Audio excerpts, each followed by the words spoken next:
This has been an extremely turbulent few months in aviation. Take just this airport, Orly. Not only has it been closed for the last 3 months, but now that it's reopened, it's running a severely reduced service. 90% of its services aren't running normally at the moment. It's only going to run about 60 or 70 flights today. Over the next few weeks, that will increase to about 130, but certainly nowhere near as many as the 800 odd flights that it was running before COVID-19.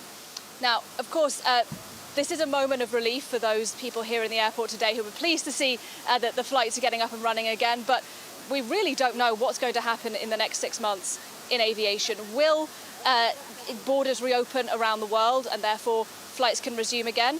Will there be a second wave of infection forcing borders to close? And will passengers feel safe enough to start flying again for business and for leisure? That's something that many people here are pretty worried about. So what precautions exactly are the airport taking to protect travellers, Nadia? Well, it's certainly clear, Haxi, that if you do choose to fly, the flying experience is going to look pretty different to how it did before. Not only do you have to wear a mask when you're in the airport and when you're on the plane, you will have to, of course, maintain social distance within the airport. There are lots of stickers everywhere advising you where you can and cannot go. You can take now more than 100 millilitres of liquid with you, but only if the rest of that liquid is made up of hand sanitizer.